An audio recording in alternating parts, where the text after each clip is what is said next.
भी ओष्ठांग का प्रयोग नहीं है। यह है संस्कृत की वैज्ञानिकता।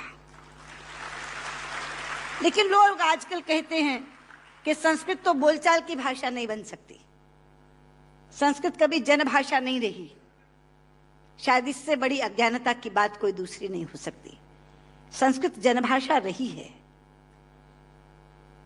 छोटे लोग, अनपढ़ लोग, बिना विद्यालय में गए लोग संस्कृत बोलते रहे हैं। राजा भोज के काल में एक प्रसंग आता है कि राजा भोज एक बार अपने प्रजा का हालचाल जानने के लिए जंगल से जा रहे थे। सामने से एक लकड़हारा आ रहा था। उसने लकड़ियां काटकर अपने सिर पर रखी हुई थी, पसीनों पसीन था। राजा ने लकड़हारे को देखा तो तब संस्कृत में ही बातचीत होती थी, संस्कृत ही जनभाषा थी। तो राजा ने लकड़हारे से कहा, किमते भारम बाधती, क्या ये भार तुम्हें कष्ट पहुंचा रहा है? लेकिन बाध शब्द जो है मित्रों, वो धातु है जो परस्मैपदी नहीं चलती, आत्मनेपदी चलती है। संस्कृत में दो तरह की धातुएं हैं। परस्मैपदी चलती है बाधती, बाधता, बाधंती, और आत्मनेपदी चलती है बाधते, बाधेते, बाधनते। बाध शब्द जो है वो आत्मनेपदी में है। तो लकड़हारा जवाब क्या देता है? भारम न बाधती राजन यथा बाधती बाधते, कि राजा मुझे ये भार कष्ट नहीं दे रहा जितना आपके मुंह से बोला हुआ बाधती शब्द कष्ट दे रहा है, क्योंकि बाधती शब्द का अशुद्ध उच्चारण आपने किया है। ये शब्द बाधते होना चाहिए। भारम न बाधती राजन यथा बाधती बाधते। तो कौन कहता ये जनभाषा नहीं रही? ये जनभाषा रही है। लेकिन आज मैं शंकर जी से कहना चाहूंगी कि आपकी साउथ इंडिया एजुकेशन सोसाइटी पर एक जिम्मेदारी आई है। ये जिम्मेदारी है कि जीवन भर उन गुणों पर खरी उतरूं और उसमें से एक भी चीज ऐसी ना लगे कि जो कही गई थी लेकिन असत्य निकली। साइटेशन का वाचन संस्कृत में हुआ।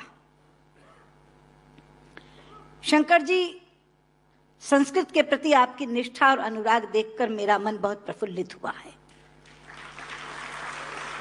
क्योंकि शायद कम लोगों को यहां यह मालूम हो कि संस्कृत विश्व की सबसे वैज्ञानिक भाषा है। सेम पेट्रोदा यहां बैठे हैं, वो साक्षी होंगे इस बात के कि जब दुनिया में टॉकिंग कंप्यूटर बनाने की बात चली तो प्रश्न उठा कि कौन सी भाषा उसके लिए चुनी जाए, क्योंकि कंप्यूटर का अपना कोई विवेक नहीं होता। जो आप बोलते हैं वही वो लिखता है, और जो लिखा जाता दिया जाता है उसी को वो पढ़ता है। इसलिए भाषा व्याकरण की दृष्टि से भी वैज्ञानिक होनी चाहिए और ध्वनि की दृष्टि से भी। जो बोला जाए वही वो पढ़े।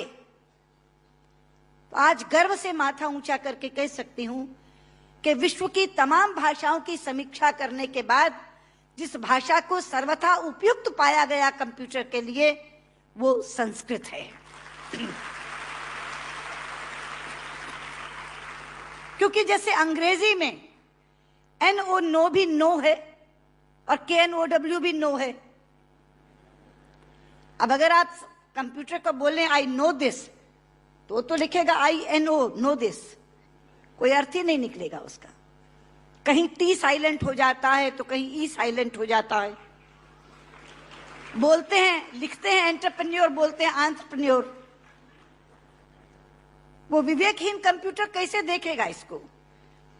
लेकिन संस्कृत में जो बोला जाता है वही लिखा जाता है। यहां तक कि छोटी ई और छोटे ऊ की मात्रा की ध्वनियां भी अलग है। इति, यदि आपने छोटा बोला तो इति, लेकिन दही, बड़ी की मात्रा बोला तो दही। तो जो बोलेंगे वो लिखेगा, जो लिखेगा वही पढ़ेगा। लेकिन केवल ध्वनि की बात नहीं, मैं संस्कृत की वैज्ञानिकता के दो उदाहरण आपको देना चाहूंगी। संस्कृत में शब्दों का इतना अपार भंडार है मित्रों कि रचनाकार अपने व्यक्तित्व के अनुसार उसको चुन सकता है। एक प्रसंग है रामायण का कि जिस समय भगवान श्री राम लंकेश पर विजय प्राप्त करने के लिए लंका जाते हैं तो भगवान शंकर की आराधना करते हैं। वो स्तुति जिसमें करते हैं वो रामचरितमानस में रुद्राष्टकम के नाम से समाविष्ट किया गया है। रुद्राष्टकम के शब्द हैं नमामि शमीशान निर्वाण रूपम विभुम व्यापकम ब्रह्म वेद स्वरूपम निजम निर्गुणम निर्विकल्पम निरीहम चिदाकाशमाकाशवासम भजेहम। लेकिन उसी समय श्री राम पर विजय प्राप्त करने के लिए रावण ने भी आराधना की थी, स्तुति की थी, और उसने अपना स्तोत्र स्वयं रचा था जो शिव तांडव स्तोत्र के नाम से प्रसिद्ध है। शब्द हैं डमट डमट डमट डमन निनाद वट डमर वयम चकार चंड तांडवम तनो तुरे शिव शिवम धगत धगत धगत जवल ललाट पट्ट पावके किशोर चंद्र शेखरे रति प्रतिक्षण मम धराधरेन्द्र नंदिनी विलास बंधु बंधुरा स्फुर दिगंत संतति प्रमोद मान मानसे। यहां बैठे किसी एक 5 वर्ष के बालक के सामने यदि मैं केवल ये 2 श्लोक रख दूं और ये कहूं कि बच्चा ये बताओ इसमें से कौन सा रावण ने रचा होगा और कौन सा राम ने पढ़ा होगा, तो बिना कुछ जाने वो कहेगा कि डमट डमट डमट डमन